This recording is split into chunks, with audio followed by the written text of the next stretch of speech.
And okay, we should be running online right now. Thank you everyone for coming out. It's always sort of tough, the first event of the semester. January, people are still in kind of holiday mode, and I got to get up, I got to get dressed, I got to put shoes on, come down, see things in person. Um, but you all did, and thank you all for being here. We have some out of town guests as well. It's a particular privilege and really pleasure to have Dean Cheng here today. Dean and I have crossed paths for many years. We found we both were at the RAND Corporation in the summer, but I was back at Rockwell in the Shuttle Orbiter Division working the summer while he was there during the summer. So we passed each other in the hallway probably, but in Santa Monica, but didn't connect there. Connected later here in DC, of course, where Dean has been a well-known analyst of China, particularly the Chinese Communist Party and their space program. So while lots of people focus on the technology side, and we have discussions over, what percentage volumetric change is there between Shenzhou versus Soyuz and other little details like that, Dean has always been good about why are they doing these things, and what are the mental models that they're using and thinking about, and working really hard to try to avoid the kind of mirror imaging that is just so easy to do for ourselves. We're going, oh, we're smart people, they're smart people, therefore they think like us. Wrong. And just kind of working at that. There are certain areas of commonality, of interests and motivations, but there are certain things that I think are sort of unique, not just to Chinese as a culture, but to the Chinese Communist Party as a decision-making structure in particular. See, I've been listening. Um, and Dean, in fact, was so valuable that it was a pleasure for me to grab him and convince him to join the user advisory group for the National Space Council, and in the last incarnation. Again, where I think he performed a very useful sort of teaching role and discussion role with the other members. And everybody kind of knows China is important, knows space is important, but very few people can know why and can spend the time sort of explaining all that. Dean, over time, had put together a number of papers. You know how it is. You build something like an automobile or a house, and you have spare parts left over. You're wondering, what do I do with these spare parts? Well, we turn them into a book. And so Dean has taken some of his writings that have not been seen before, and so thoughtfully put them together. And we were happy to step in and pay the printer. There actually are hard copies, but of course it's also available online, as is the tradition. So the mode here is, Dean, talk about your book, what you wrote, why you wrote it, why you think it matters, and then we'll shift into some Q&A. And I see some ringers in the audience. I'm sure we'll have some good questions. Over to you, Dean. Thank you very much. My sincere thanks to George Washington University Space Policy Institute and Dr. Scott Pace for the opportunity to be here today and for the chance to publish what to me were one, interesting papers, and two, it's always particularly interesting how it's not nearly as onerous to do research when you're actually interested in the topic. And one of the things that was striking was how much the Chinese have been writing about the moon, their interest in the moon, and yet we tend not to have really exploited those resources very much. So my comments today are really going to be more sort of an overview of how the Chinese are thinking about the moon, space, et cetera, which is the underlying motivation for writing these papers. The first thing to begin with is that China views space as vital. Now, that's not really surprising, but we tend to think of space as being vital because it contributes to national security and national defense. With a little more effort, we realize that it plays a role in the economy. For the Chinese, they see it as touching on all aspects of national power: political, diplomatic, cultural, level of science and technology. So it's not simply that space matters for precision-guided munitions and communications, but it really contributes to all aspects of China's ability to grow, militarily, diplomatically, politically. The other aspect is that space doesn't matter. What do I mean by that? Space is not about space. It's not about having more satellites or more launches this year, et cetera. It is about the information that is gathered, that moves over, or that is exploited through space systems. So if you imagine a world where satellites just stopped working, then in that case, what would we do? We would rely more on submarine cables. We would rely more on terrestrial systems. For the Chinese, they would still be trying to seek what they term information dominance and information superiority. But the reality is that we have space systems. They are more efficient. They are more economical. And for that reason, we use them. And for the same reason, the Chinese both use it themselves and are trying to deny that to adversaries. So that's space writ large. When it comes to the moon, it's somewhat more complicated. To begin with, the Chinese lunar effort, like their overall space effort, is part of the three S's. It is sustained, it is systematic, and it is strategic. The sustainment aspect, particularly for the lunar program, goes to the reality it didn't start with Xi Jinping. We, as Americans in particular, think in 4 years, maybe 8 years, if you have the president reelected, maybe in 2 separate 4-year terms if he's elected non-sequentially. Congress, of course, operates in 2-year cycles for the House. The point here is it's very difficult to sustain interest in space. It's difficult to sustain interest in long-term programs. The Chinese have the great advantage that their system operates on 5-year economic plans. They have a party leadership that has been consistently interested in space. So as a result, you have stable funding and stable programs. Think of the benefits that our own space systems would enjoy if you didn't have costly change orders, if you didn't have people coming in every year, 6 months, 2 years saying, I think we could do this differently. When we think about simply, do we go to Mars or the moon? And you think back over the last 5 administrations, how often have we gone back and forth over what should we focus on? Second is that the Chinese are systematic. All of their programs are in a crawl, walk, run mode. They are not trying necessarily to get there faster so much as to build a sustainable industrial base and a sustainable programmatic base. So if we look at Zhanghe, the Chinese lunar program, orbiter, lander, sample retrieval. If we look at Shenzhou and Tiangong, put a person in orbit, conduct spacewalks, man a space station. And so I would suggest that when we think about the Chinese going to the moon, we're also probably going to see a crawl, walk, run, with Zhanghe and Shenzhou being the crawl parts. Separately, the human spaceflight and the lunar program, followed by a manned landing by 2030, followed by manned settlements. And that goes to the third S, strategic. The Chinese space effort is, again, not simply about space.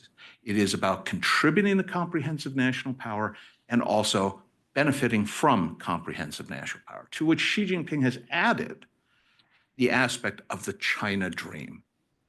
Xi Jinping's hallmark program is the China dream, the great revival of the Chinese people, or somewhat appropriate for this week, making China great again. And that sounds like a joke, but it's not, because for the Chinese leadership, the idea of China coming back from the century of humiliation, coming back from the period of exploitation, coming back from when it was the sick man of Asia, returning to its long historical role as the preeminent power, is very real. And space, and particularly lunar program, and potentially a Mars program, contributes to this. It is the idea that right now, the only real space competitor facing the United States is the People's Republic of China, in terms of having a comprehensive portfolio, human spaceflight, an array of satellites, interest in deep space, and demonstrating that the country that in 1958, at the start of the Chinese space program, could not build a single car, could not build a single airplane, could not build a single submarine, today is a world leader and a competitor in every one of those technologies, and is the only other country that can seriously talk about putting their own astronauts on the moon, in orbit, and potentially going on elsewhere. That in turn goes to the reality that this will also ensure that China will have a seat at the table. A seat at the table in terms of the rules for space traffic management, all of the aspects of space policy. One of the striking things that came through, though, in writing these papers was the strange aspect of the Chinese human lunar program, which is that every other program they telegraphed was coming. The human spaceflight program writ large, the Shenzhou, was talked about beginning in the late 1980s and early 1990s. We knew that they were going to do this. They said themselves they were going to do it. You could find programmatic elements. You could find even budgetary aspects for years and decades ahead. The Chinese produce a space white paper every 5 years. It's key to their 5-year plan. And in the most recent space white paper, there was no mention of a human landing on the moon. They were going to do studies. And so for those of us who pay attention to the programmatics and the 5-year plan thing, the sense was, if you're really only doing studies through 2025, then you're probably going to think about doing tests and things by 2030, and probably not go for a full-blown project by 2035. And then all of a sudden, the Chinese came out and said, nope, we are going to land a Chinese set of astronauts on the moon by 2030. And so it's worth thinking about, for those who are interested in a future research project, of determining just why it is that the Chinese have broken their own past mold with the announcement of their current planned lunar landing mission. Because this is out of character in several ways. It's out of character because they set a much earlier date without the usual lead-ups, but also because this mission is much more complex than it has to be. Based on what the Chinese have told us, it will involve, at a minimum, 2 major launches, multiple docking efforts using the Long March 10, which itself is still in the early phases of development. And it's necessary for such a complex mission because, pretty clearly, the Chinese have not been able to produce their version of a Saturn V, a super heavy boost that would allow them to put everything up all at once. Which then begs the question, why is it that the Chinese are choosing to pursue this with such urgency? It's not as though they're going to beat us to the moon. So one of the things to think about here is how the Chinese characterize their lunar efforts in an international way. That unlike past projects for the Chinese, what we are seeing is an international effort through the International Lunar Research Station, cooperation with the Russians, although the Russians are much more in the background. And that Chinese international space cooperation doesn't tend to look like anyone else's.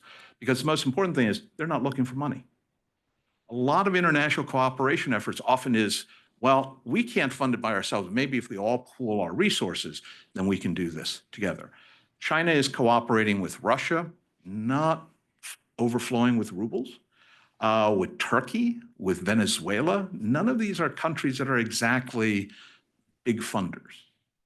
So this seems to be more focused on international prestige and international appearances. And again, building China's diplomacy rather than strategic goals. As a strategic goal, rather than simply achieving cooperation and funding. So with that in mind, is that one of the key motivators for pushing more rapidly? Because the other piece to the Chinese writings on why they want to go to the moon has to do with space governance, has to do with the issues of space traffic management, has to do with who sets the norms and the standards. And it is notable that the Chinese, who haven't yet landed anyone on the moon, are already talking about deploying things like position navigation and timing networks around the moon. Whoever goes there first, especially if they land at nice spots like Shackleton Crater and elsewhere, will have a much larger voice initially in simply determining what is a keep out zone, what is a safety zone, what is the distance that you should try to respect with regards to not interfering with other people's stations and landings. And doing it on your own creates some challenges, which are elided if you are part of an international program. Because it's not just your voice. In the Chinese case, it would be the Russians, the Turks, the Venezuelans, not necessarily the biggest diplomatic heavy hitters, but not China by itself, and not a unilateral declaration. That in turn plays into other Chinese goals, including China Standards 2035. You may have heard of China, Made in China 2025, 10 technology areas that the Chinese want to be autonomous in, do not need to rely on other countries for their supply chains. China Standards 2035 is the next step. The idea is that China will have a heavy voice in the setting of industrial standards and political norms that goes beyond simply supplying themselves, but influencing other people's behavior. And space traffic management is a classic example of this. Not that China will dictate the rules, but that China will have, at a minimum, a seat at the table, but ideally an outsized voice, which being the first back to the moon, being the pushing a sustained presence, not a one and done sort of thing, but establishing a semi-permanent long-term presence, establishing a PNT network. All of those are aspects to keep in mind about what is underlying motivations for the PRC as they engage in this incredibly expensive effort. And that leaves us then looking beyond the moon. And here too, the interesting question here is, where is China going beyond cislunar space? And something, again, to consider here is that in the Space White Paper of 2021, they did talk about expeditions to the Jovian moons, robotic. No mention about whether or not they would go to Europa, which is off limits. But we have seen the Chinese go to Mars. And to their credit, they succeeded on their first try, something most other countries, including us, were not able to do. It is sobering to think about the reality that every image from Mars until the Tianwen was American. No other country had succeeded in landing on Mars and producing imagery, certainly not on their first try. And the Chinese are already very clearly intent upon a Mars sample retrieval mission. Again, when we think about the broad strategic context, what message is sent if China is the first country to bring a sample back from another planet? And what does it do in terms of Chinese science and technology, China's strategic messaging about the level of its science and technology when that occurs alongside a lunar landing and the potential creation of a longer-term lunar settlement?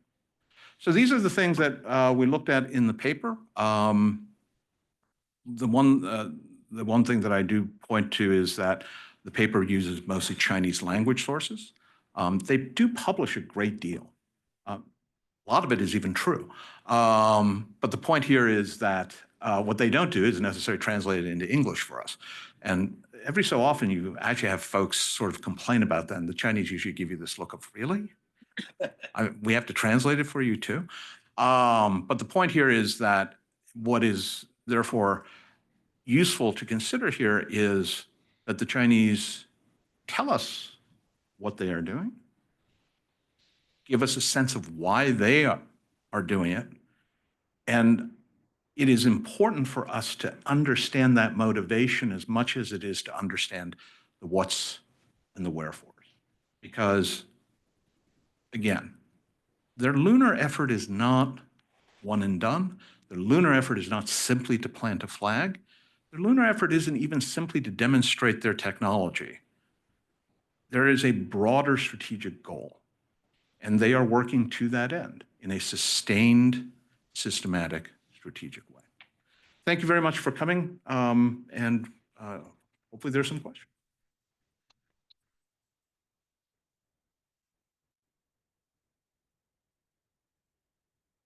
Well, I'm going to use the fact that I'm closest to the microphone to grab, so a first question.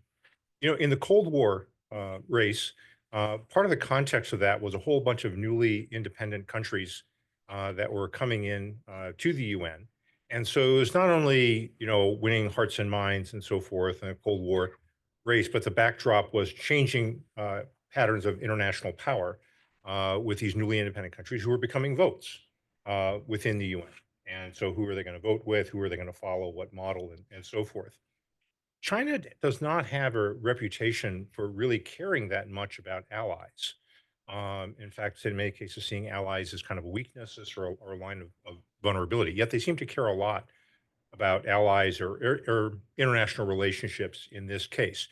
What is their vision that they're going for? Is it, if you remember the phrase, a place for our mat, just kind of a place at the table, or something more complicated, or something more expansionist? What is the foreign policy vision that this sort of fits into? Rectifying the sins of the past or something new? So I think that first, it's important to recognize that the Chinese, as you said, they are not big into alliances. Alliances are filled with seams.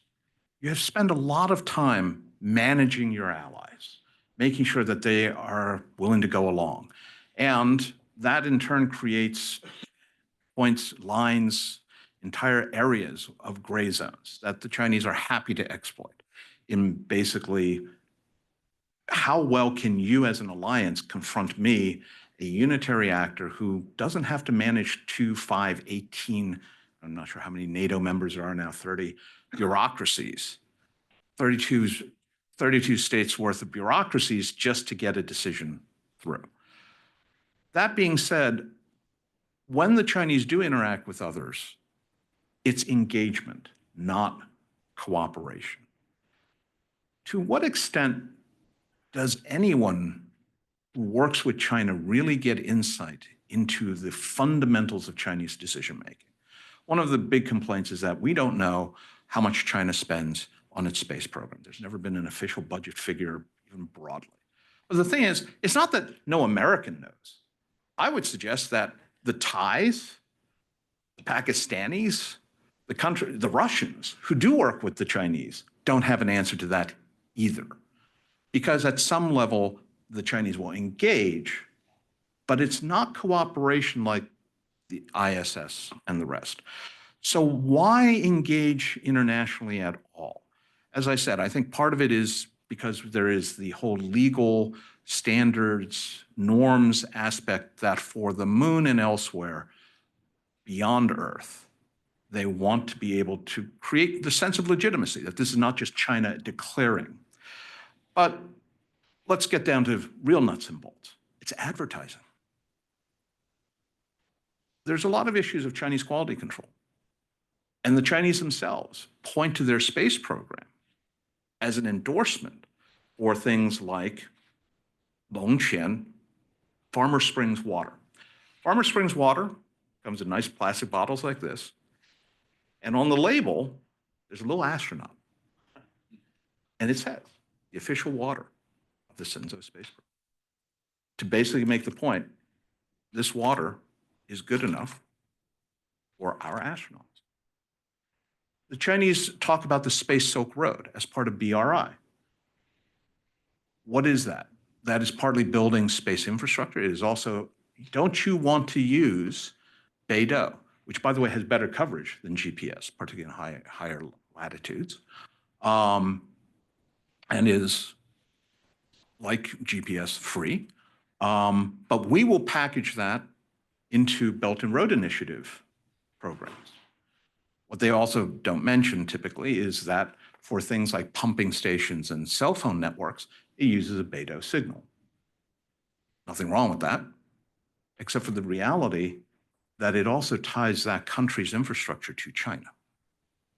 So if there is a change of government in Kazakhstan or Peru or elsewhere, and that country chooses not to align itself with China, that's a lot of infrastructure that is still going to rely on BeiDou, whether it's pumping stations or cell phone tower signals and the like.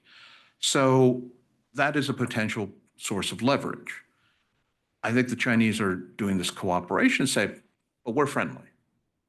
We would never think of using those sorts of tools to pressure you to do things that you might not want to, unlike hegemonic Americans.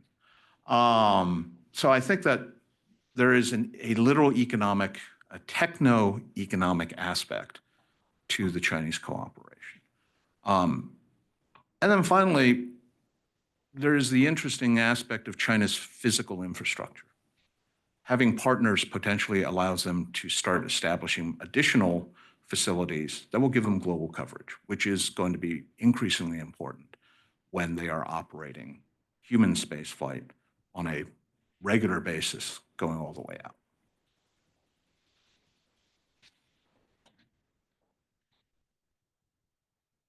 That's it.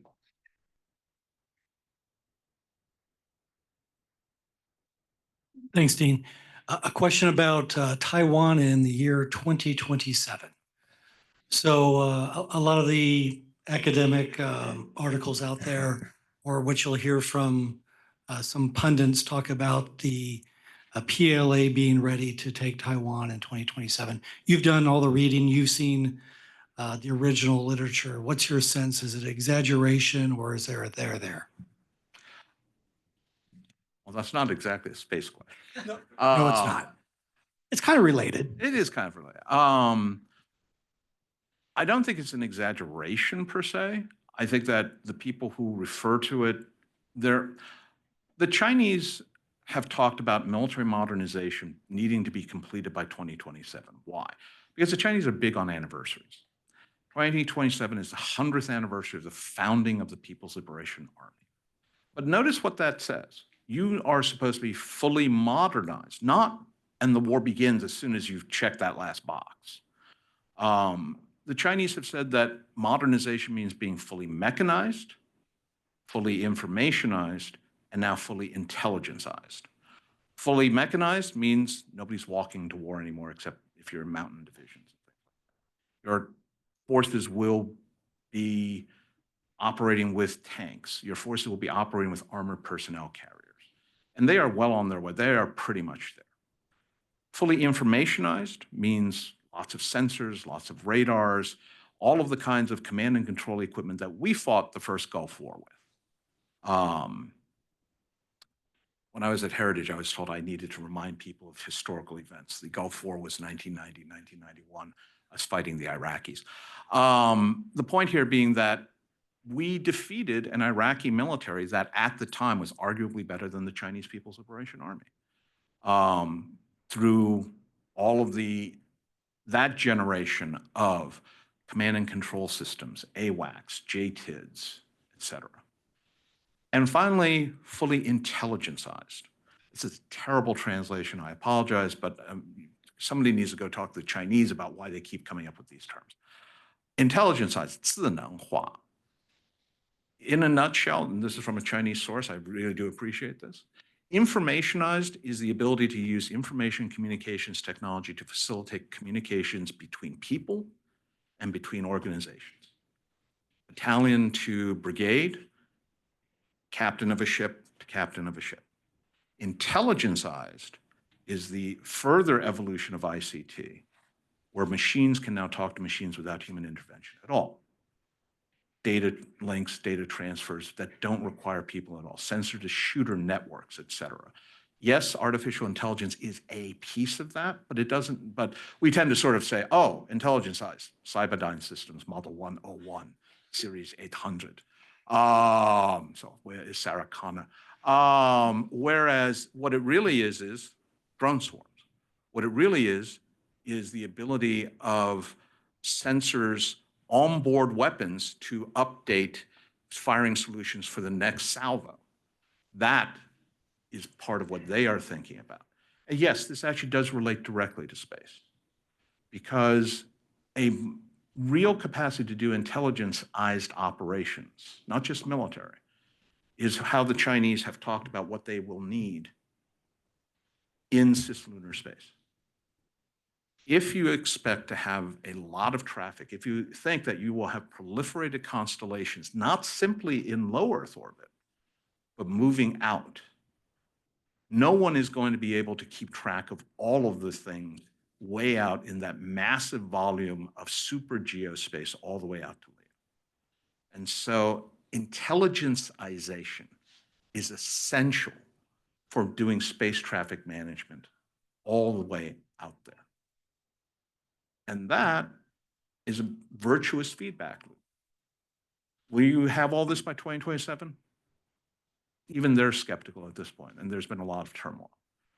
But it's good to have a goal, and it's even better to have a strategic, stable, systematic goal that is going to see a PLA in 2027 that is much more capable and ready. And the funny thing is, people often say, the PLA hasn't fought a war since 1979. No other Asian military has either. So it's not like the Chinese are somehow behind everyone else. Ironically enough, as of today, however, they are now behind the North Koreans, who actually will have some combat experience. But the point here is that, do I think that there will be a war in 2027? Probably not, if the Taiwans don't do anything too egregious. But the Chinese have made very clear that they intend to reclaim Taiwan. Doesn't have to be through military means, but that is clearly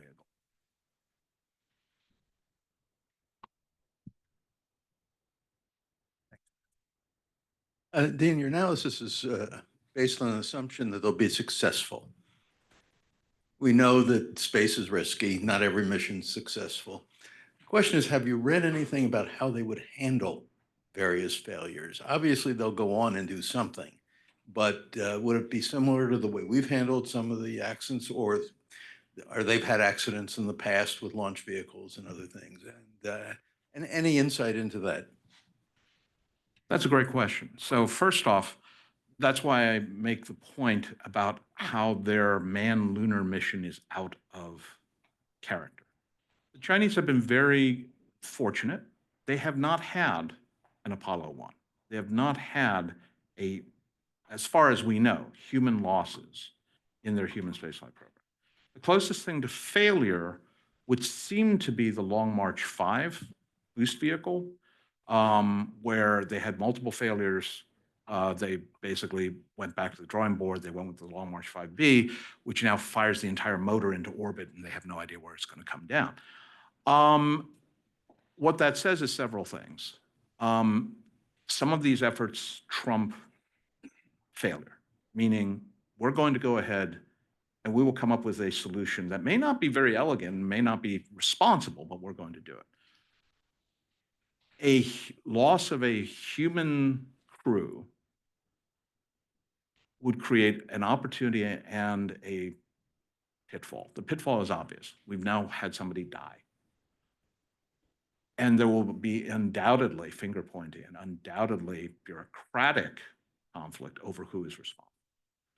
But I would predict that the Chinese system, particularly Xi Jinping, will point to that and say, honor Wu, Chen, and Zhou, the astronauts who died, and make their sacrifice meaningful.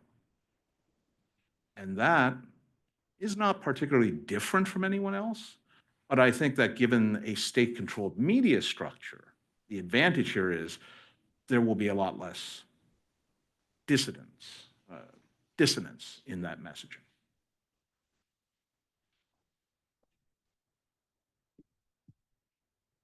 You touched upon it in your opening remarks about the differences between the US and Chinese leadership approaches. I wonder if you can expand upon that a little bit to offer advice to the US policymakers. And in addition, are there any areas of relative US advantage that you think we should be exploiting to counter the kinds of advantages you described initially? First off, don't take any advice from me. So that's always risky. I'm an analyst. I'm not an actual policy person. What I would say is the following. We have the constraints of our system. So therefore, the sustained systematic approaches are hard, but you have 4 years. You laid out a foundation in, before 2020 to get to the moon by 2024. It is now 2025. We have failed. Let's not miss another deadline, because I think that missing deadlines has consequences. May not always be recognized, may not always be enunciated. Which in turn means setting reasonable goals and not necessarily, hey, let's aim as high as possible, because if our reach exceeds our grasp, that's okay. It's like, no, not from, if we are seriously thinking of competing with China in space, that's probably the wrong. But I would say that if you really are thinking about competing with China in space, then we need to be prepared to devote the resources. Now, it's not Apollo, it's not 1963, it's not a president saying we choose to go to moon or Mars or Jupiter or whatever by the end of this decade. But it is a recognition that we are in this for the long haul. And if you can inculcate that into not just the appointed level, but into the bureaucracy, that I think is essential. Because hopefully whoever the next president isn't going to say, well, time to scrap everything you guys did, because I'm going to commission 14 blue ribbon panels and we're going to re-examine all this and we're going to start over again. I think that, we don't have the time or the resources to do that. I have 2 questions. The first one is about the moon race. So it's totally related to your book.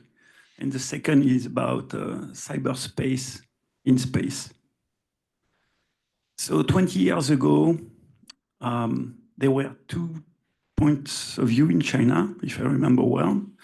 Those who didn't want to challenge the US and who were aiming for the second spot, and the younger generation that are no complex and wanted to be number 1. So many things have happened in 20 years. Xi Jinping has establishing himself as a, dictator. But at the same time, 20 years ago, we thought that by 2025, the Chinese economy would have passed the US. This didn't happen. So given those changes, don't you think that it's really a moon race in the sense that if they can put a human on the moon first, they will demonstrate they are able to do it, while we are not able to redo it? So that was my first question. And in this sense, it's really aiming at showing the world, including the Big South, that they are number 1. The second question is maybe more strategic, it's more hidden, but as you pointed out, a space navigation system and cloaking system like GPS or the Chinese one are used daily, every tenth of a second, to synchronize the 5G, 4G signals. In the Western world, we use a GPS. On all the towers where we have, 5G equipment, we have a GPS sensor. So I didn't realize that they were promoting their own system for their the telecommunication system they deployed, like using Huawei and ZTE.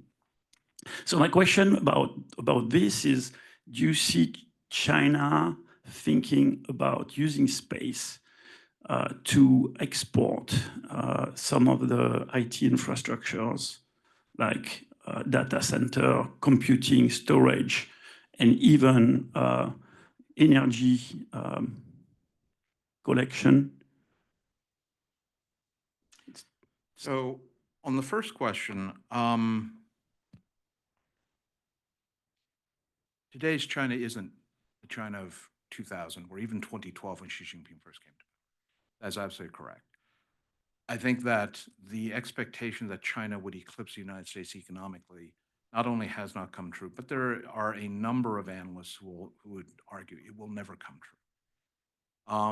More because of failings in the Chinese system than we have done to our own, although we've managed to push ourselves into certain corners. Where does that wind up? I think the Chinese would have loved to be number one in absolute terms, purchasing power parity terms, whatever. I think that what they have long focused on is being number one in Asia. Secure the territory, secure the immediate neighborhood, secure what has long been their own sphere of influence. Does China want to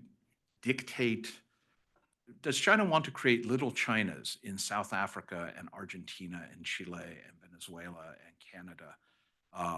No. The Chinese track record is not that of turning other countries. Under Mao, it may have been, but certainly since Deng Xiaoping, it has not been. But it has been to influence all of those, and that they have been much more successful at. And I think that space has provided one of the levers to basically say, look at what we can do, and we're not the Americans.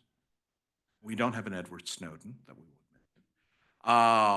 And when you work with us, you are working with a fellow member of the Global South, which is pretty good propaganda. With regards to cyberspace and using space to export information and communications technology, absolutely. The Chinese use Beidou. The Chinese are pursuing 3 proliferated low Earth orbit constellations. And they've been pretty explicit. Their goal there is to drive Elon Musk out of business. Not sure whether they'll succeed, but at the end of the day, China does have more resources than Mr. Musk does. And as my friend Derek Scissors, who's an economist over at AEI, will point out, you cannot out-subsidize the Chinese. So they are prepared to operate in a net cash loss situation, which few companies, even Mr. Musk's, typically would be willing to do.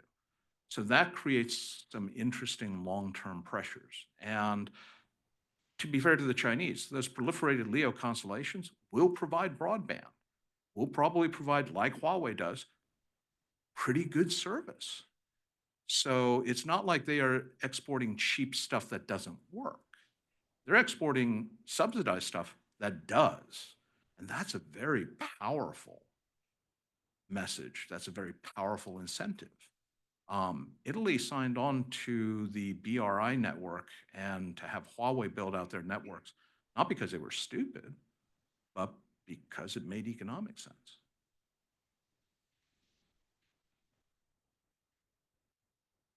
Sorry about that.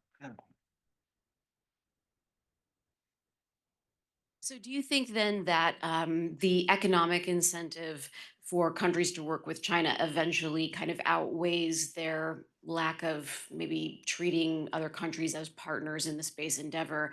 And does that kind of not matter? Because I'm wondering about, the way that the United States tries to be a partner and put together these coalitions. If the Chinese don't treat their kind of allies as true partners in space, does that sort of not matter because economically that eventually they want to win on that front? Well, first off, none of them are allies. So that's right there is a fundamental very important starting point difference is the Chinese are not treating these countries as allies. And conversely, these countries don't think of themselves as, hey, I'm your ally. You should treat me better. It's like, no, to borrow a term, it's somewhat transactional. That being said, the other piece of this is the West, not just the United States, doesn't build infrastructure anymore. In the 1960s, we built highways in South Vietnam and we built airports in Africa and elsewhere because that was part of our competition with the Soviets. Today, you go to Brown and Root, you go to Halliburton, you go to somebody like that to build your airport, whereas the Chinese build their airports and things through state-owned enterprises. What does that have to do with space? A company, Western company, is looking to make a profit. At the end of the day, I will build you an airport and either you pay me directly, or if you're a less well-off country, we get an operating agreement. If it's an airport or a port that doesn't make money, I'm not interested. Which means that for many of these countries, why do they work with China? Maybe it's global South solidarity, but a whole lot more of it is CCCC, China Capital Construction Corporation, says they will build me a port, they will build me a spaceport, they will build me a satellite operating facility, take your pick. And apparently it doesn't matter if it makes money or not. Now, the lesson from Sri Lanka is, yes, it does, but by then, of course, it could be a change in government, it could be 5 years down the road, et cetera. In the meantime, I have campaigned on the fact that I have brought a port, a spaceport, a satellite construction facility to this country thanks to China. So we have very different incentive structures and political perspectives, starting from the you're not allies through I have state-owned enterprises who, because you can never out-subsidize me, don't worry about making a profit. There are other things that are more important than money. Yeah, that brings up an interesting topic because I think here in the United States, we break our space out into commercial, civil, and national security. And then there's government programs versus commercial programs. So when you look at the moon specifically, we have the government funded program through Artemis, and then we have commercial efforts. And with not as much interagency collaboration, that could in theory hurt us. And does China have that? Is that a benefit for them versus us? Because they, we're kind of divvying out our resources where maybe they have all their resources combined together. The Chinese emphasize all the time, we are still a developing country. We are not a developed country. And you sort of look at that, it's like, oh, please, you're number 2 GDP in the world. And it's like, yes, we are number 2 GDP in the world, and we have to spread it across 1.2 billion Chinese.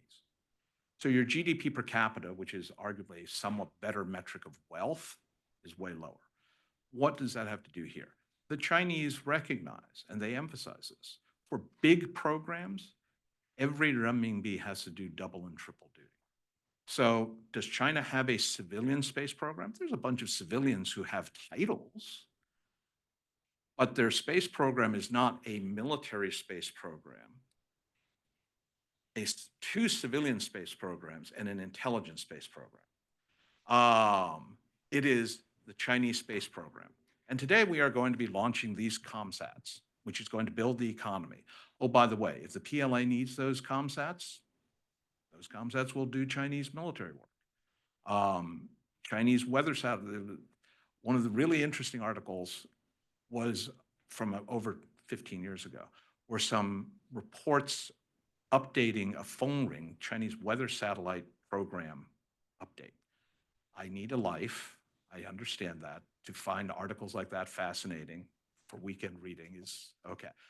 That being said, what was particularly interesting is that if you looked up older versions of that same article, it gave a list of all the people who attended. So for a phone ring weather satellites, which in our system would be a NOAA project, there were people from the GSD 2nd Department and the GSD 3rd Department. 2nd Department of the General Staff Department of the People's Liberation Army at the time was responsible for military intelligence. 3rd Department, General Staff Department, People's Liberation Army was responsible for SIGINT. Why are they attending meetings having to do with weather satellites?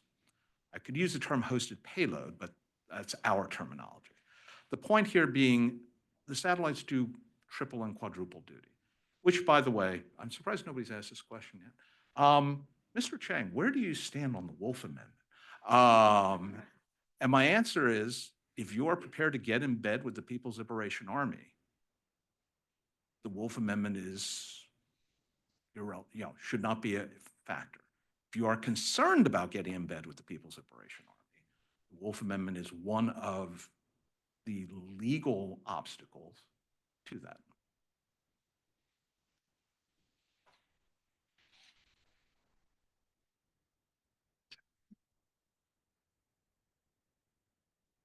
Thank you. Two quick questions.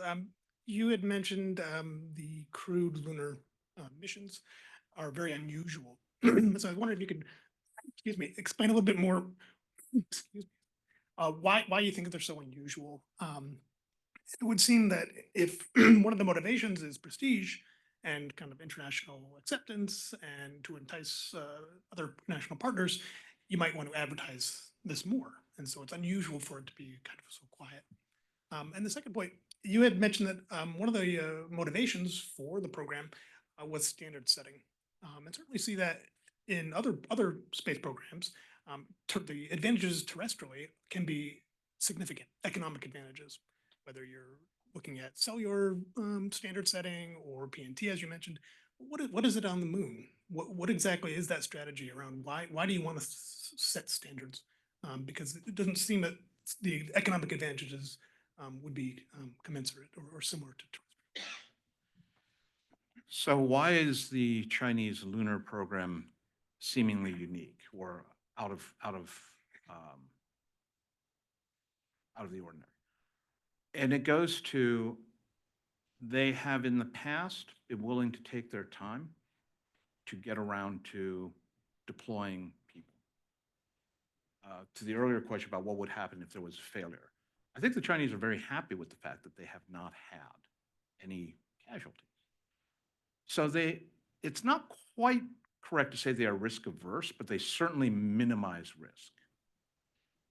And yet here you are choosing to go ahead as quickly as possible using a rocket, the Long March 10 or Long March 10A, that has not yet been fully designed and built and tested, unlike, say, the Long March 2Fs, which are of their current human-rated spacecraft.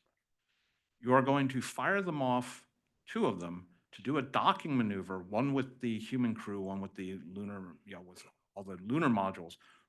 Docking is dangerous. They're going to go down. They're going to spend some time on the surface. They're going to come back, dock again, and come back. Multiple points of potential failure. When it's not like you're going to be first to the moon. That, Buzz Aldrin and Neil Armstrong have already done that. So, why?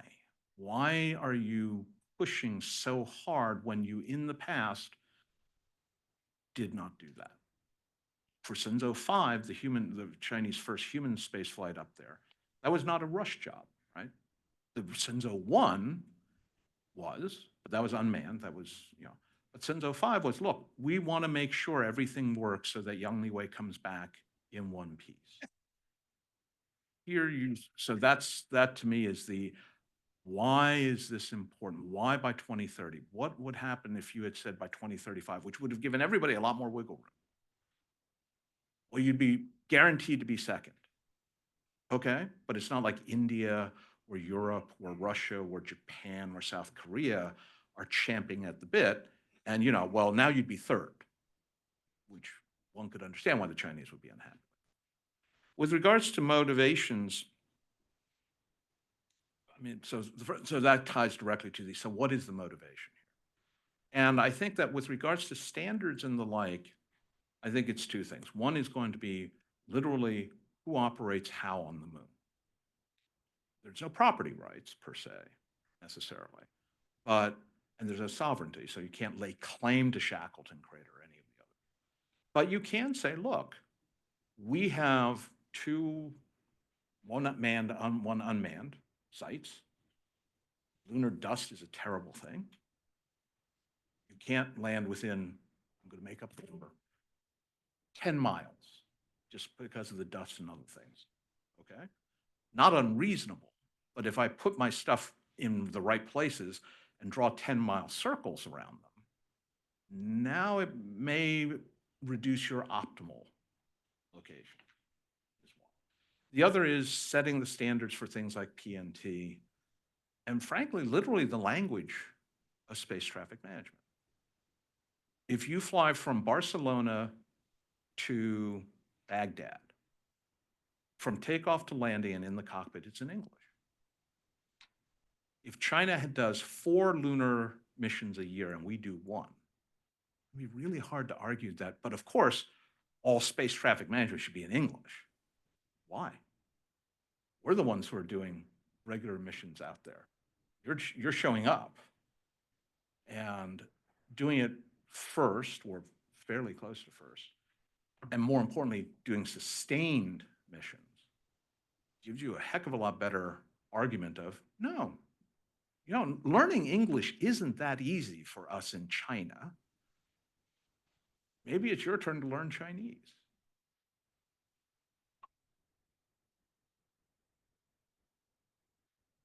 Where can I get some of that astronaut water at? Just kidding. No, Anywhere in Beijing or Shanghai for sure. following up on one of the commercial questions earlier on, what are their private space companies doing in terms of getting a legal framework in place? I know last decade there were some astronaut mining companies in the United States that were trying to get a framework in place. What do their science and technology subcommittee meetings look like? That's a great question. To be honest, I don't have an answer in terms of the science and what their legal framework looks like. What I have, basically what I've been looking at, not what is out there, has been more about how they have been worried about our commercial entity.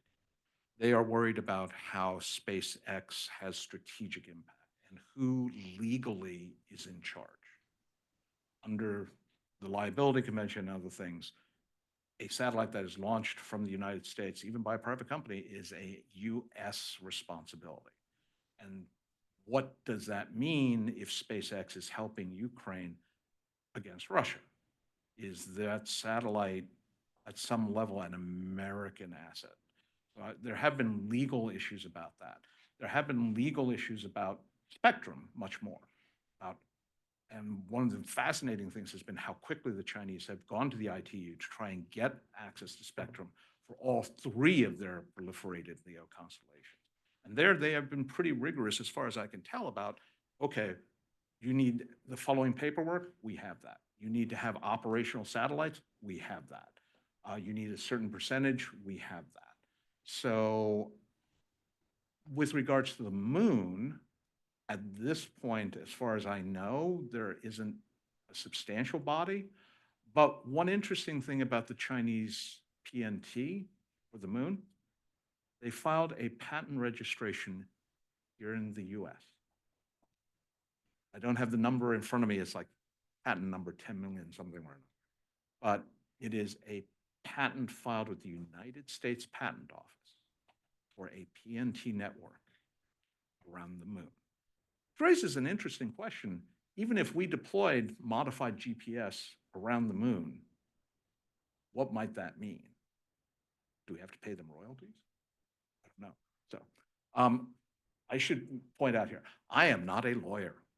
I am not trained, did not go to law school. So therefore, anyone here who is a lawyer, I defer automatically to you because you have far better legal training than I do.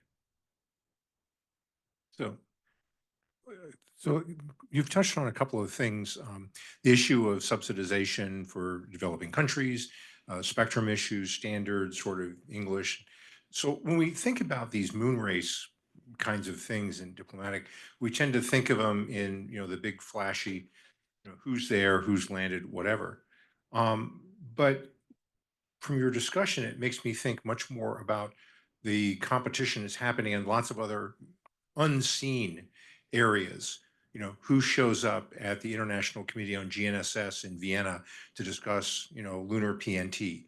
Who shows up at an ITU standards meeting? What filings have gone in there? Overseas Development Corporation. To what extent we cooperate between the Development Finance Corporation and the Japanese Overseas Development Corporation for, spaceports and terminals and so forth. So there seems to be a stronger, I don't know if this is fair or not, integrative capability going on in Chinese thinking than there is with us, where we're all kind of on our own little separate stovepipe. So that's a military issue, that's a commercial issue, that's a NASA issue. Why should I, as just to pick on my NASA friends, why should NASA pay for someone to go to a standards meeting? Not, no, we don't have a program need for that. So, why do that? So can you talk a little about the structures, US and China in that comprehensive national strength thing that you were saying? Well, first off, I 1000% agree. We are fragmented. We do not have a single coherent strategy. Business, which is in our system responsible for industrial standards, our businesses don't go to standards meetings.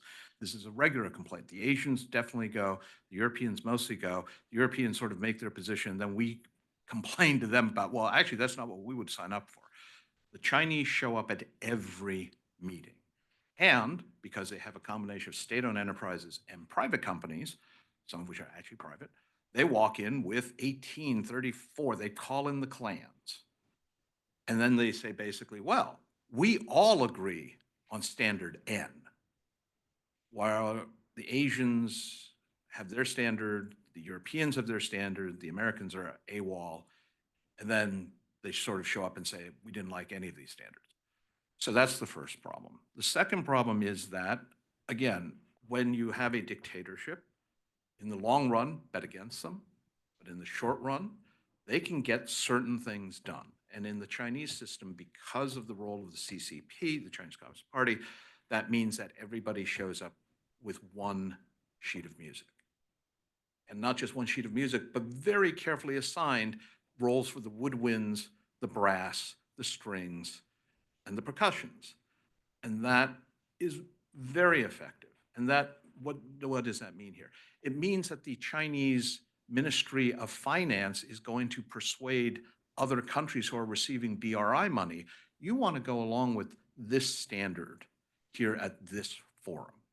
It means that the Chinese can exploit their academic contacts to say, when we are thinking about this, you might want to publish articles that support this position. And by the way, I'm sure your university could use a brand new library or brand new dorms or the like. And of course, at the end of the day, for the Chinese space program in particular, who actually manages that? We tend to think maybe CNSA, the China National Space Administration, but the China National Space Administration is a very minor bureaucracy, relatively speaking. The entity that manages CNSA at the top is the Ministry of Industry and Information Technology, which also happens to run the entire military and industrial complex. So national security requirements, which in our system, the military has the most coherent, which is kind of scary, the most coherent thoughts on space. Not saying they're the right ones, but their strategy. The Department of Commerce and the Department of the Treasury do not think strategically. As for the Development Finance Corporation, ostensibly tasked with countering China's BRI, one of the last groups I met with when I was still at the Heritage Foundation, were very proud of the fact that, whatever. Our focus is ESG, environmental, social, and governance issues, which, going to the earlier question about investments, Larry Summers, not exactly a raging Trumpist, said, when we show up, we bring lectures. When the Chinese show up, they deliver airports. That's about as brutally blunt a comparison. And that airport or spaceport or satellite manufacturing facility or what have you that the Chinese are bringing is something agreed upon across their bureaucracy. Now, there was an earlier question about what are some of their weaknesses. And I do want to note here, the Chinese bureaucracy makes ours look like a kindergarten playground, okay? The problem is that we don't particularly understand it. I mean, China is a civilization that is 5,000 years old. Talk to anyone who's Chinese, they're very proud of that fact. What they don't mention is that Chinese bureaucracy is approximately 4,995 years old. And there are literally fossilized bureaucrats found when you dig deep enough in Chinese capitals like Luoyang. with brush pens and the whole thing. The point here being that they have similar problems in some ways, but when it matters, the CCP can intervene and say, make this happen. The bureaucracy will not be allowed to slow roll me. We have seen this in space. We have definitely seen this with human space flight. Very quick anecdote. The Chinese had a massive debate about what shape, literally, their first human spacecraft should look like. Should it be a space plane or a space shuttle or a space capsule? A space capsule literally was like, ew, that's like so old fashioned. Everybody else is flying really cool space shuttles and things. And Qian Shisun, the Chinese physicist, father of multiple Chinese programs, basically said, it's okay for a poor country to go with something that isn't as glitzy. I'm playing a little loose with the translation. And because of that, they have the Shenzhou capsule, which works. And to make sure it went through, the Chinese leadership, the Central Committee, Politburo, and Central Military Commission literally were locked in a room, and everyone in that room was required to sign the official document that initiated the Chinese human spaceflight program. And the reason why, to go to that bureaucracy issue, was so that no one could say, well, actually, my bureaucracy opposed this. They said, this is the most expensive program we have ever done in the history of the PRC. No one leaves this room till everyone has signed by order of Deng Xiaoping, which also tells you just how important human spaceflight is. So there's the splashy and very visible piece of the human exploration, and then there's the infrastructure, as we've talked about: PNT, geodesy, high resolution imaging, space traffic management. I mean, my concern is that we are very focused on the splashy. Let's make sure that we show that and demonstrate that we are sending people up, but we're not making any real significant progress on the infrastructure piece. What tensions do you see inside of China in the similar way, or you're not seeing it and there's more commitment to both doing the very visible splashy and the really critical infrastructure? I think they have a much more integrated view of space. So human spaceflight, which they also see a national security role in, is tied to building that infrastructure, is tied to the military industrial complex and space industrial complex necessary to build all of that, which is tied to the to the TT&C networks that need to be built, that need to be globalized, which means you guys over in the Foreign Office also need to be working with us, right? Yes, sir, 3 bags full. And it doesn't hurt to have the military playing such a dominant role, because if there's one thing the military does, it is give us a mission and we will do that. And that is why the China Manned Space Engineering Office, the chief designer is a civilian. But when you read the Chinese language website, the head of CMSEO, the program chief, is, I believe, a 3-star in the Equipment Development Directorate of the People's Liberation Army. Now, he's usually not photographed in uniform, but he is a general officer of the PLA. And here I'm going to take a swipe at one of the other think tanks here in town, which will go unnamed, but when they said, oh, but they're really just scientists who wear a different set of clothing. It's like, yeah, that's not how that works. So if you want to find an excuse for cooperating with China, you can find an excuse. Again, understand who you're getting in bed with. With Russia's rapidly declining image on the world stage because the war in Ukraine, space nukes, etc., as well as their cooperation increasingly with North Korea's space agencies, do you see the PRC perhaps rethinking their relationship with Russia in space going forward, or distancing themselves from them sometime in the next decade to save face in a way? No. Now let me expand on that a little bit. First off, Russia's problems are Russia's. So yeah, declining public image and really terrible, and they do bad things. And the Chinese are like, yeah, well, let's go complain to Moscow. What I do see, given the growth in Russo-North Korean relations, is it is a good time to be North Korean. Because you are going to, in my opinion, you will see competition between Russia and China for growing influence in North Korea. I don't think it's an accident that for the first time in a while, North Korean military forces are exercising at a higher octave. But I don't see any particular reason why China needs to weaken its ties with a Russia who is clearly on its back foot. I think that instead the Chinese are going to, now, 10 years from now, if China has sucked most of Russia's intellectual property dry, what's left in it for China? Answer is Russian oil and Russian wheat. And that doesn't go away as things China needs. But what China is probably going to negotiate in the terms of those exchanges may be even steeper than what you see now. But I don't see any particular driver for them to distance themselves, particularly because bad Russian PR is a Russian problem. So my question is about the International Lunar Research Station.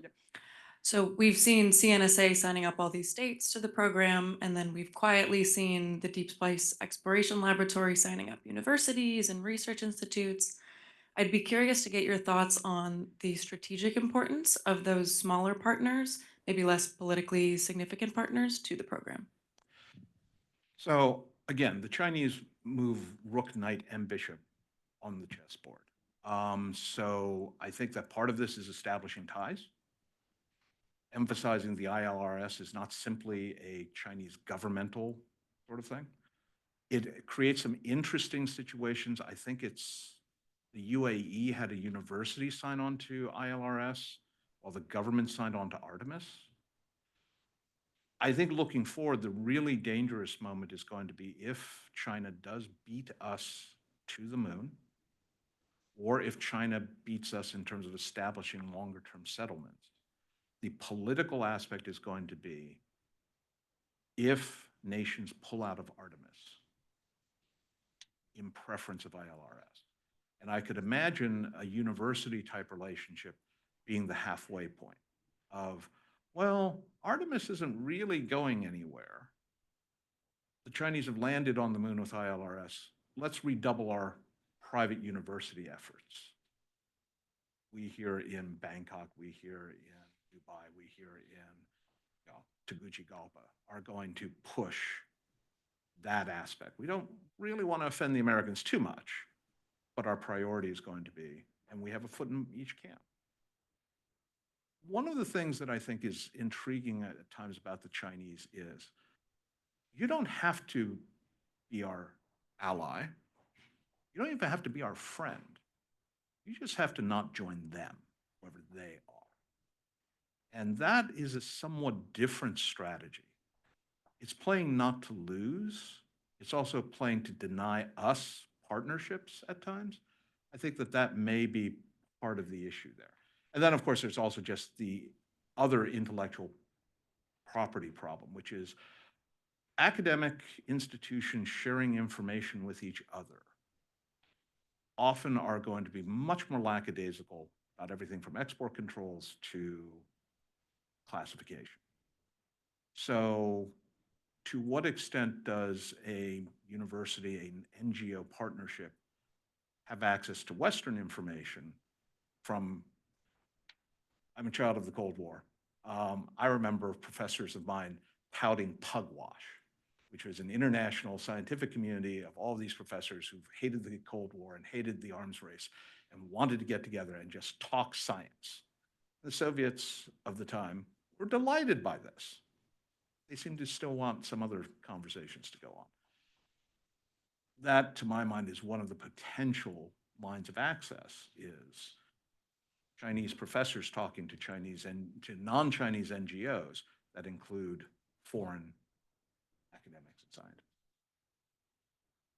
But I'm also paranoid.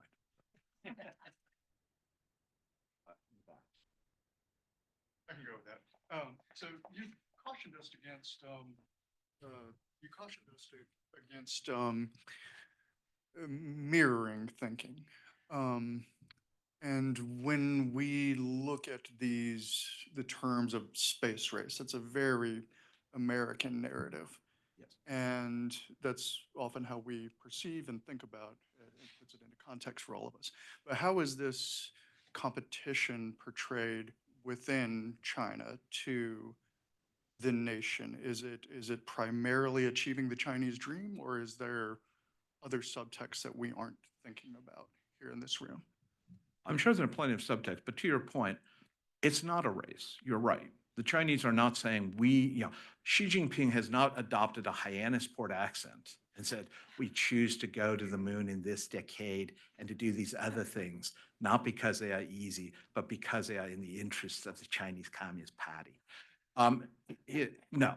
What he has said is, we need to do this because this is part of China reclaiming its glory, of China demonstrating that it is a great power.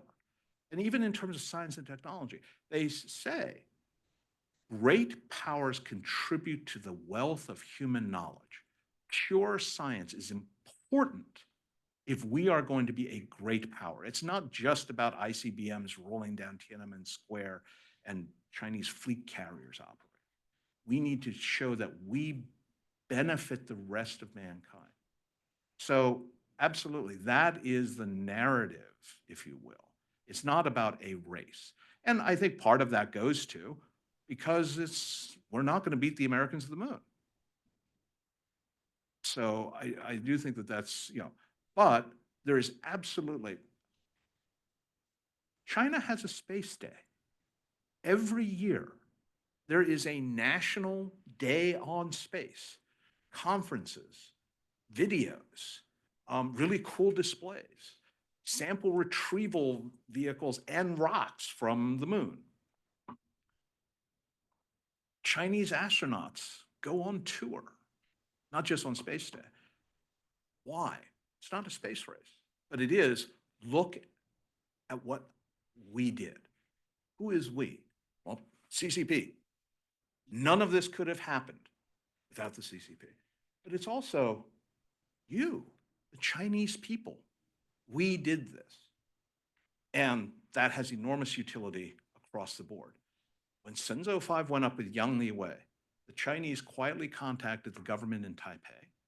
Remember, breakaway province, illegitimate.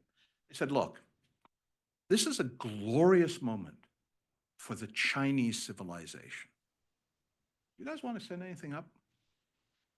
The Taipei government sent a bag of seeds, which rode up with Yang Liwei and came back with Yang Liwei and went back to Taiwan with a little note that said, this is to certify that these seeds flew on Shenzhou 5 with Colonel Yang Liwei on these dates. And they were then sold off as charity. But the point is, the Chinese played that card, and the Taiwan government system responded positively to say, yes, this is a Chinese moment, not a race, but an interesting narrative.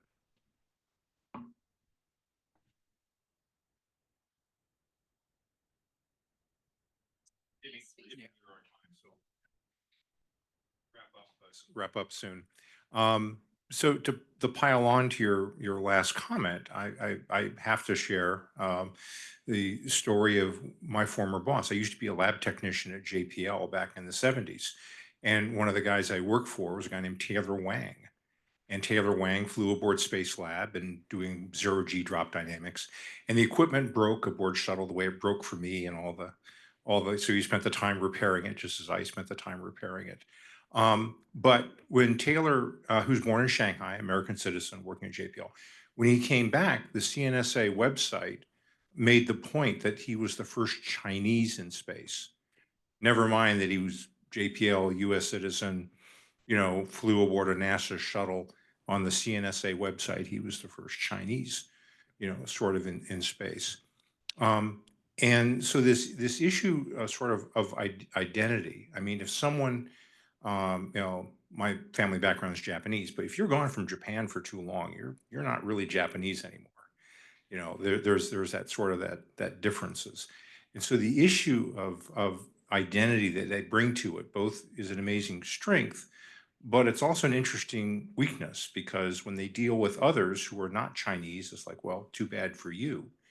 And so there is always this sort of hierarchical kind of relationship that goes on. And so when you talk about vulnerabilities or weaknesses the Chinese have, how serious is that? Is just kind of an impediment, or is there kind of a fundamental weakness on their ability to sort of include other countries and gain friends and allies, or is it just the way they do things and deal with it? It's the way they do things, but it does present vulnerabilities, no question. I mean, it, when you look like me and you encounter the Chinese, inevitably the question arises, usually in the first 30 minutes, but sometimes they wait for like a whole day. So, where are you from? Yeah, and it's like, oh, well, I was born in Columbia Presbyterian Hospital in New York City in Manhattan on the Upper West Side. No, that's not what I meant. It's like, really? Had no clue. And then they start delving into well, where is your family from, et cetera? Because, I mean, this is very atavistic, blood calls out to blood sort of thing. And yes, it works with Southeast Asia because, as a Thai observer once said, the ethnic Chinese in Southeast Asia are the Jews of Asia. They are a people apart. They are discriminated against. They are always viewed as outsiders in that society. And so when you have pogroms, and that's the right word to use, who is it against? It is against the ethnic Chinese in Jakarta or Kuala Lumpur, or Bangkok, or Manila. And the Chinese have exploited that. North American Chinese are weird to them. I'm one of the few in my generation, my parents came from China, who speaks the language. Because many, many, many ethnic Chinese born in the United States and Canada never learned the language. And the Chinese find this absolutely bizarre. How is that possible? How is it that you can be Chinese and not know your own language? And it's like, well, most of them it's because they didn't learn it. So there is this assumption that blood calls out to blood, which is offensive, frankly, but which they do. But the other piece of this is, at the end of the day, the United States is a multi-ethnic, multicultural society. And while you can argue about have we gone too far and all that, that is the fundamental reality. I mean, all you have to do is go look at food trucks, right? I mean, tacos filled with bulgogi. I mean, you won't find that in Mexico, and you won't find that in Seoul, and it tastes pretty darn good. That's who we are. And for the Chinese, despite having 51 official ethnic minorities, the vast majority are Han. And it is a much more homogeneous perspective. We value putting ourselves in other people's shoes. It's part of why we like alliances. With the Chinese, that is very hard for them to do. I'm speaking in broad generalities, 1.3 billion Chinese. I'm sure there are plenty of cosmopolitan Chinese out there. But most of them don't seem to rise up into the senior ranks. If you look at the background of American generals, almost every one of them, by the time they hit 1 star, has spent a lot of time abroad. Very few Chinese generals have spent any time abroad. So that is a very different starting point. And that in turn feeds into their perspective on, I mean, India is the best example here. The Chinese are fairly xenophobic and don't seem to view the Indians as a space competitor nearly as much as we hope to view the Indians as a space cooperator. And looking at time, we have time for maybe one. Does anybody want to do one more question? There's always time for one more. There's a Jello question. Thank you. So 2024 was the year, I think most of us at least imagine space community dusted off the Outer Space Treaty and try to understand what the heck was that and where it's coming now, since it felt like that was a settled deal. Kind of looking towards, then specifically this kind of culminates to Russia potentially developing nuclear weapons in space, China abstaining on the UN Security Council vote where Russia vetoed. There's kind of the Outer Space Treaty also mentions in regards to lunar activities. Kind of where do you see China's value or importance or focus on the Outer Space Treaty? How does it role play into their manned lunar explorations? I think the Chinese, well, okay, a couple of things. I think the Chinese will obey the letter of the law because the Chinese have demonstrated that they are very good at obeying the letter of the law. Intent of the law, that's a lot fuzzier. Two, please examine the Chinese history of the use of their UN veto. Everyone seems to be jumping onto oh my gosh, the Chinese abstained, they could have vetoed, etc. The Chinese have used their veto at the UN very sparingly, overwhelmingly about Taiwan issues, broadly defined. So they rejected the former Yugoslav Republic of Macedonia peacekeeping force because FYROM recognizes Taipei. And their second most common use of the veto is over Syria. And we can talk about why that is. But so the idea that they didn't use a veto with regards to the Outer Space Treaty, especially when they knew the Russians were going to veto it anyway, should not be seen as some kind of this is a political statement of weakening relations. I think the Chinese are going to want to have it both ways with regards to the moon, and I'm not sure how much the OST talks about the moon. We haven't ratified the moon treaty, not sure about the Chinese. I think where it comes down on this is you, the West, have private companies, and they're going to do things on the moon, and we're going to have private companies that will do exactly the same thing. Your government is going to do, NASA is going to land, Artemis is going to land and do X. We're going to, my understanding is the Eisenhower administration was very happy that Nikita Khrushchev fired off the first Sputnik because it made a very clear legal statement. You don't have to request permission to do an overflight in space. There was a real question about what is the legal rule about this because nobody had done it before.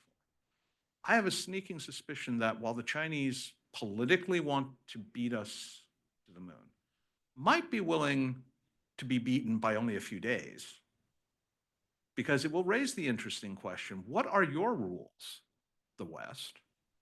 Because we're more than happy to play with exactly the same set of rules, except that we have more resources available at our command that if you say, you want a 5-mile keep out zone, not a 20-mile. Okay, I can live with that. I'm also deploying 14 things by next month, so, and each of them will have your 5-mile zone. I can live with that, can you? That, I think, is what we're going to see with regard specifically to the moon, which is not necessarily OST. I'm not sure the Chinese are going to deploy their own nuclear weapon in space, assuming that the Russians do. But I'm also pretty sure that they're not screaming at Putin over their version of a hotline of what the heck are you doing? Because they have plenty of other things, levers, et cetera, that they are more than happy to employ that don't involve screaming at Vladimir Putin. You know, kind of maybe a summary of that might be that it's not what the Chinese do or don't do, but what do we do, and how do we respond to it? In many ways, in some of the UN discussions, I guess I've found the Chinese position to actually be things we could work with. I mean, things like, you know, building large landing craft to breach the Taiwan Strait, I'm not too happy about, but, you know, a Chang'e on the far side, you know, great, God bless, good. And so it may be one of the few areas, you know, maybe for some like cooperation. They're interested in private resources. They're interested in lunar development. They're interested in navigation systems and PNT around the moon, all of which, one can imagine being compatible with. There are in many ways fewer ideological fights with China over space per se, bigger ideological fights over geopolitics, international relations, absolutely. But in the narrow cast of space, not quite that much difference because we have some common interests there. So the burden comes to the U.S. to say, well, are we going to show up or not? Because the rules are made by the people who show up. And if we don't show up, we can't really complain if the Chinese, go in a different direction in a way that we don't. Anyway, thank you for letting me get the last word. But with that, let us a round of applause to thank Dean for